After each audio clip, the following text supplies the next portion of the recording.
মানুষকে এতটাও কষ্ট দেওয়া ঠিক না যে জায়নামাজে বসে চোখের পানি ফেলে। দুনিয়াতে খারাপ মানুষও আছে, ভালো মানুষও আছে। ভালো মানুষ আছে বলেই দুনিয়াটা এখনো টিকে আছে, দুনিয়াটা সুন্দরভাবে চলতেছে। তো এই জন্য বলবো যে মানুষের সাথে ভালো ব্যবহার করতে হবে, বিহেভিয়ার ভালো থাকতে হবে, তাহলে সেই মানুষ হিসেবে একটা মূল্যায়ন পাবে।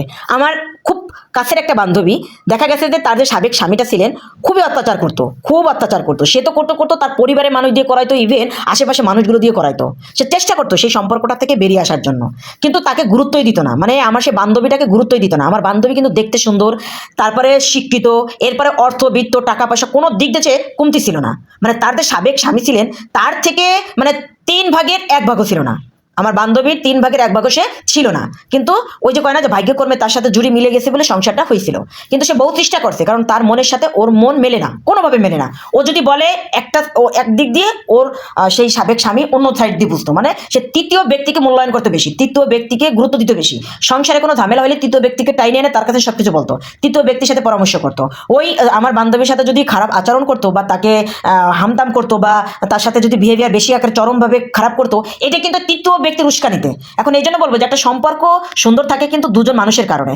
তৃতীয় ব্যক্তিকে যখনই মাঝখানে আনা হবে ওই সম্পর্ক কিন্তু সম্পর্ক থাকবে না।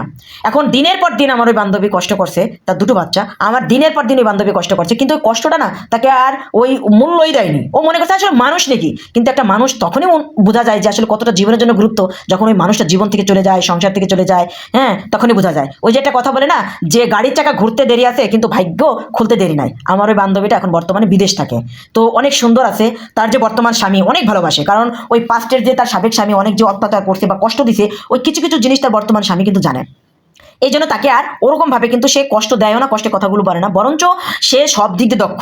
ওই কাজগুলো তাকে সাপোর্ট করে, পাশে থাকে। এবং সে বিদেশে কিন্তু একটা শোরুমও দিছে, মানে সে যে কাজগুলো জানে সে কাজের উপর ভিত্তি করে একটা শোরুম দিছে, যে তার তোমার যে প্রতিভাটা আছে তুমি সেটা বিকাশিত করো। এই যে অনুপ্রেরণা দেওয়া, এটা কিন্তু অনেকেই বোঝে না বা পারে না। প্রতিটা মানুষের জীবন কিন্তু মূল্যবান, যে মূল্যায়নটা করতে পারে তার জীবন কিন্তু সুন্দর। কারণ সৃষ্টিকর্তা তার যে সৃষ্টি করছে বুঝতে হবে যে ওই মানুষটাও কিন্তু মহান আল্লাহ তাআলা সৃষ্টি করছে। আমরা আল্লাহ তাআলাকে বিশ্বাস করি কিভাবে? মনের থেকে। তো একটা সম্পর্ক কিন্তু বিশ্বাসের উপর বেঁচে থাকে। একজন স্বামী বা একজন স্ত্রী কিন্তু ওই বিশ্বাসটা যখন স্থাপন করতে পারবে ওই সম্পর্কটা কিন্তু সুন্দর থাকে। আর যখন ওই সম্পর্কের মাঝে তৃতীয় ব্যক্তিকে টানা হবে ওই সম্পর্ক কিন্তু সম্পর্ক থাকবে না। একটা শিক্ষিত মেয়ে, সে শিক্ষিত কিন্তু সুন্দর চেহারা, তার বাবা মা আছে, সে সব দিক দিয়ে পারফেক্ট, সে কি ওই অবজ্ঞা বা অপমান করলে ওইদিকে মেনে নেবে? কখনো মেনে নেবে না। সে চিন্তা করবে যে এই সম্পর্ক থেকে কিভাবে আমি বেরিয়ে আসবো, ধীরে ধীরে চেষ্টা করবে ওই সম্পর্ক থেকে বেরিয়ে আসার জন্য।